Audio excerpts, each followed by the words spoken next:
Hello friends, നമ്മൾ ഇന്നൊരു സ്പെഷ്യലായിട്ടൊരു നൂഡിൽസും mushroom broccoli സാലഡുമാണ് ചെയ്യുന്നത് കേട്ടോ. അപ്പോൾ അതെങ്ങനെയാണ് ചെയ്യുന്നതെന്ന് നമുക്ക് നോക്കാം. അപ്പോൾ അതിനാദ്യമായിട്ട് നമുക്ക് മഷ്റൂം കട്ട് ചെയ്തെടുക്കാം. ഇപ്പോൾ മഷ്റൂമോ നമുക്ക് ഇഷ്ടമുള്ള വെജിറ്റബിൾ ഇതിനകത്ത് ആഡ് ചെയ്യാം. പിന്നെ ഞാൻ ഇതിനകത്ത് ചിക്കൻ ആഡ് ചെയ്യുന്നുണ്ട്. അപ്പം വെജിറ്റേറിയൻകാർ ചിക്കൻ മാത്രം അവോയ്ഡ് ചെയ്താൽ മതി. ബാക്കിയെല്ലാം ഞാൻ ചെയ്യുന്ന അതേ പ്രൊസീജിയർ തന്നെ ചെയ്യുക. ഇപ്പോൾ ഇതിലോട്ട് ഞാൻ 2 ക്യാരറ്റ് എടുത്തിട്ടുണ്ട്, ഓണിയൻ എടുത്തിട്ടുണ്ട്, പിന്നെ കുറച്ച് ജിഞ്ചർ ഗാർലിക് എടുക്കണം. അത് ചെറുതായിട്ട് അരിഞ്ഞെടുക്കുക. അപ്പം എന്നാലേ നമ്മുടെ ആ ഒരു സാലഡിന് നല്ലൊരു ഫ്ലേവർ കിട്ടത്തുള്ളൂ. പിന്നെ നമ്മളിതൊരു ഷാലോ ഫ്രൈ പോലെ ഇതിനെ ചെയ്തെടുക്കുന്നത്. അപ്പോൾ ഇതെല്ലാം അരിഞ്ഞെടുത്തിട്ട് ഞാൻ ബ്രോക്കോളി നേരത്തെ ആണെങ്കിൽ ഒന്ന് ചൂടുവെള്ളത്തിലിട്ട്, എല്ലാവരും ശ്രദ്ധിക്കണം. എല്ലാവരും ചോദിക്കുന്നുണ്ട് ബ്രോക്കോളി ചൂടുവെള്ളത്തിലിടേണ്ട ആവശ്യമുണ്ടോ? 100% ചൂടുവെള്ളത്തിൽ തന്നെ ഇടണം. കാരണം അതിലെ പുഴുവിനെ കണ്ടാൽ നിങ്ങൾ പിന്നെ എപ്പോഴും അത് സൂക്ഷിച്ചേ എടുക്കത്തുള്ളൂ. അപ്പോൾ എപ്പോഴും എടുത്താലും ചൂടുവെള്ളത്തിലിട്ടെടുക്കുക. പിന്നെ ഞാൻ കുറച്ച് ചിക്കൻ എടുത്തിട്ടുണ്ട്. അത് ഞാൻ പറഞ്ഞില്ലേ, വെജിറ്റേറിയൻകാർ ചിക്കൻ അവോയ്ഡ് ചെയ്താൽ മാത്രം മതി. പിന്നെ ഞാനിപ്പോൾ ജിഞ്ചർ ഗാർലിക് ഇട്ട് കൊടുത്തതിന് ശേഷം മഷ്റൂം ഒന്ന് ചെറുതായിട്ടൊന്ന് ഷാലോ ഫ്രൈ ചെയ്തെടുക്കുവാണ്. പിന്നെ ഞാനിവിടെ സാധാ ഓയിൽ ഉപയോഗിച്ചിരിക്കുന്നത്, നിങ്ങൾക്ക് വേണേൽ ഒലിവ് ഓയിൽ ഉപയോഗിക്കാം. പിന്നെ ഞാൻ അതിൻ്റെ കൂടെ തന്നെ ചിക്കനും കൂടി ഇട്ടൊന്ന് ഫ്രൈ ചെയ്യുവാണ്. നല്ലതായിട്ട് ചെറുതായിട്ടൊന്ന് ഫ്രൈ ചെയ്ത് കൊടുക്കുക. ഇനി നമുക്കിതിനൊരു സോസ് തയ്യാറാക്കണം. ഞാനിവിടെ ഒരു 1.5 ടീസ്പൂണ് നമ്മുടെ ടൊമാറ്റോ സോസോ ടൊമാറ്റോ കെച്ചപ്പോ ഏതെങ്കിലും എടുക്കാം. പിന്നെ അത് കഴിഞ്ഞ് ഒരു ടീസ്പൂൺ സോയാ സോസ് എടുത്തിട്ടുണ്ട്. പിന്നെ ഒരു 2 സ്പൂണ് റെഡ് ചില്ലി സോസ് എടുക്കുക. പിന്നെ ഞാനിതിൽ പ്രത്യേകിച്ച് ആഡ് ചെയ്യുന്നതെന്ന് വെച്ചാൽ ഓയിസ്റ്റർ സോസ് ആഡ് ചെയ്യുന്നുണ്ട്. അപ്പോൾ ഓയിസ്റ്റർ സോസ് ഇല്ലെങ്കിലും കുഴപ്പമില്ല, ഇതൊക്കെ വെച്ച് തന്നെ നിങ്ങൾക്ക് ചെയ്യാൻ പറ്റും. ഇതിലോട്ട് കുറച്ച് ഞാനിപ്പോൾ ഒരു 2 സ്പൂണ് ഓയിസ്റ്റർ സോസ് ഇട്ട് കൊടുക്കുന്നുണ്ട്.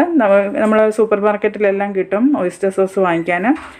പിന്നെ ഞാൻ ഇതിലായിട്ട് ഉപയോഗിക്കുന്നത് ബ്രൗൺ ഷുഗറാണ്. കുറച്ച് ബ്രൗൺ ഷുഗർ ഇട്ട് കൊടുക്കുക. വൈറ്റ് ഷുഗർ ഇട്ട് കൊടുക്കരുത്, ബ്രൗൺ ഷുഗർ തന്നെ ഇട്ട് കൊടുക്കണം.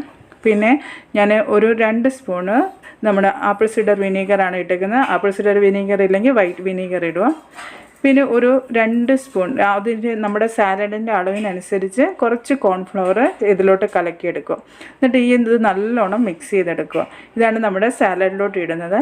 അപ്പോൾ ഇതിന് ശേഷം നമ്മൾ മഷ്റൂമും ചിക്കനും ഒന്ന് ചെറുതായിട്ട് ഫ്രൈ ആയതിനു ശേഷം നമ്മൾ ക്യാരറ്റും നമ്മൾ എടുത്ത് വെച്ചിരിക്കുന്ന ഓണിയനും ഇട്ട് കൊടുക്കുക.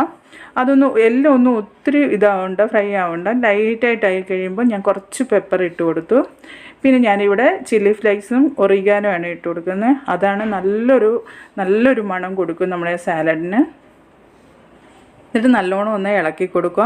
പിന്നെ ഞാൻ പറഞ്ഞില്ലേ, ചൂടുവെള്ളത്തിലിട്ട് വെച്ചിട്ടുണ്ടായിരുന്നു ബ്രോക്കോളി. അത് ഒന്നുകൂടെ നല്ലോണം വെള്ളത്തിൽ കഴുകിയതിന് ശേഷം അതെടുത്ത് ഇതിലോട്ടിട്ട് നല്ലോണം ഒന്ന് ഫ്രൈ ചെയ്യാം. പിന്നെ നമ്മൾ മിക്സ് ചെയ്ത് വെച്ചിരിക്കുന്ന സോസ് ഇതിലോട്ട് ആഡ് ചെയ്യുക. എന്നിട്ട് നല്ലോണം മിക്സ് ചെയ്ത് കൊടുക്കണം. നമ്മൾ കോൺഫ്ലവർ ചേർത്തിട്ടുണ്ട്, അതുകൊണ്ട് പെട്ടെന്ന് തന്നെ അത് തിക്കാവും. ഇപ്പം നമ്മുടെ സാലഡ് എല്ലാം നല്ലോണം ഫ്രൈ ആയിട്ടുണ്ട്, നല്ലോണം റെഡിയായി. ഇതിൽ നിങ്ങൾക്ക് ആവശ്യമുള്ള വെജിറ്റബിളും എല്ലാം മാറ്റി കൊടുക്കാം. നിങ്ങൾക്ക് ഓരോ ദിവസം കുട്ടികൾക്ക് ഓരോ രീതി ചെയ്ത് കൊടുക്കാം. അപ്പോൾ ഇതിൻ്റെ കൂട്ടത്തിൽ കഴിക്കാനായിട്ട് ഇപ്പം നമ്മളൊരു നൈറ്റ് ഡിന്നറാണ് ഉദ്ദേശിക്കുന്നതെങ്കിൽ ഇതും അതിൻ്റെ കൂടെ സെർവ് ചെയ്യാനായിട്ട് ഒരു നൂഡിൽസ് കൂടാണ് ഞാൻ പറയുന്നത്. അപ്പോൾ അത് തന്നെ ഉണ്ടായപ്പോൾ നമുക്ക് നല്ലോണം നമുക്ക് നൈറ്റ് ഡിന്നറിനുള്ള ഒരു കാര്യങ്ങളാവും. അപ്പോൾ നമുക്ക് ഇതിനെ കൂട്ടത്തിൽ സെർവ് ചെയ്യാൻ വേണ്ടി ഒരു നൂഡിൽസ് എങ്ങനെ ഉണ്ടാക്കാൻ നോക്കാം. അപ്പോൾ ഇതിന് ഞാൻ കുറച്ച് ഗാർലിക് ഇട്ടു ഓയിലിലോട്ട്. പിന്നെ ഇതിലോട്ട് ചിക്കൻ എണ്ണ ഇട്ട് കൊടുത്ത്, വെജിറ്റേറിയൻകാരാണെങ്കിൽ ചിക്കൻ്റെ സ്ഥാനത്ത് മഷ്റൂം ഇട്ട് കൊടുക്കുക, അല്ലെങ്കിൽ വെജിറ്റബിൾ ഇട്ട് കൊടുക്കുക. എന്നിട്ട് ഇത് നല്ലോണം ഒന്ന് ഇളക്കി കൊടുക്കുക. പിന്നെ ഞാൻ നൂഡിൽസ് ബോയിൽ ചെയ്ത് അത് പച്ചവെള്ളത്തിൽ വാഷ് ചെയ്ത് എണ്ണയിട്ട് വെച്ചിട്ടുള്ളതാണ്.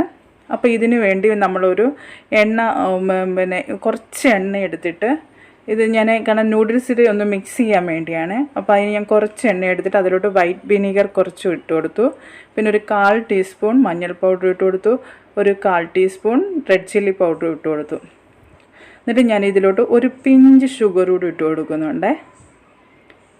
എന്നിട്ട് ഇത് നല്ലോണം മിക്സ് ചെയ്തതിന് ശേഷം നൂഡിൽസിലോട്ട് ഇട്ടിട്ട് നല്ലോണം ഈ ഒരു മിക്സ് കോട്ട് ചെയ്യുക അതിലോട്ട്, നൂഡിൽസിലോട്ട്. അങ്ങനെ തന്നെ കഴിക്കാൻ നൂഡിൽസ് നല്ല ടേസ്റ്റ് ആയിരിക്കും. പിന്നെ നമ്മളിതിപ്പം ഫ്രൈ പാനിലിട്ട് ഒന്നുകൂടെ ഫ്രൈ ചെയ്യുമ്പം അത് ഇതിലും നല്ലൊരു ടേസ്റ്റ് കൊടുക്കും. ഇപ്പം നമ്മുടെ നൂഡിൽസിൻ്റെ എല്ലാം മിക്സ് എല്ലാം റെഡി ആയിട്ടുണ്ട്. ഇപ്പം നമ്മുടെ ചിക്കൻ ഏകദേശം ഒന്ന് ഫ്രൈ ആയി വന്നപ്പോൾ ഞാൻ ഒരു ഓണിയനാണ് എടുത്തിരിക്കുന്നത്, സ്ലൈസായിട്ട് അരിഞ്ഞെടുത്തേക്കുവാണ്. അതൊന്ന് ഇട്ട് ഇളക്കി കൊടുക്കുവാണ്. ഇപ്പോൾ ഇതിലോട്ട് ഞാൻ റെഡ് ചില്ലി സോസ് ഒരു 1½ ടീസ്പൂൺ ഇട്ട് കൊടുത്തിട്ടുണ്ട്. ഒരു 1 ടീസ്പൂൺ സോയാ സോസ് ഇട്ട് കൊടുത്തു. ഇത് നല്ലോണം ഒന്ന് മിക്സ് ചെയ്ത് കൊടുക്കുക. പിന്നെ കുറച്ച് പെപ്പർ പൗഡർ ഇട്ട് കൊടുത്തു. നിങ്ങൾ മഷ്റൂം ഉപയോഗിക്കുന്നവരും ഇതേപോലെ തന്നെയാണ് ചെയ്യേണ്ടത്. ഇനി ഈ നൂഡിൽസ് നമ്മൾ മിക്സ് ചെയ്ത് വെച്ച നൂഡിൽസ് ഇതിലോട്ട് ഇട്ടിട്ട് നല്ലോണം മിക്സ് ചെയ്ത് കൊടുക്കുക. നല്ലതായിട്ടൊന്ന് മിക്സ് ചെയ്യണം. മിക്സ് ചെയ്തതിന് ശേഷം ചില്ലി ഫ്ലേക്സോ ഒറിഗാനോ ഇതിലോട്ട് ഇട്ട് കൊടുക്കുക. ഇത് നല്ലോണം ഒന്ന് മിക്സ് ചെയ്ത് കൊടുക്കുക. ഇത്രയേ ഉള്ളൂ, നമ്മുടെ നൂഡിൽസ് റെഡി ആയിട്ടുണ്ട്. സിമ്പിളായിട്ടുള്ള നൂഡിൽസാണ്. പക്ഷേ നമ്മൾ ഈ സാലഡും ഈ നൂഡിൽസും കൂടെ കഴിക്കാൻ നല്ല ടേസ്റ്റാണ്. ഞാൻ അതിൻ്റെ കൂടെ 2 മുട്ടയും വെച്ചിട്ടുണ്ട്. അപ്പം നമ്മുടെ നൈറ്റ് ഡിന്നറിനുള്ള കാര്യം നല്ല ഒരു സൂപ്പ് കൂടെ ഉണ്ടെങ്കിൽ നല്ല അടിപൊളി ഒരു ഡിന്നറായിരിക്കും. അപ്പോൾ ഇതുപോലെ നിങ്ങൾ ചെയ്ത് നോക്കുക. ഇഷ്ടപ്പെട്ടാൽ ലൈക്ക് ചെയ്യാനും ഷെയർ ചെയ്യാനും സബ്സ്ക്രൈബ് ചെയ്യാനും മടിക്കല്ലേ. നമുക്ക് അടുത്ത വീഡിയോയിൽ കാണാം. Bye friends.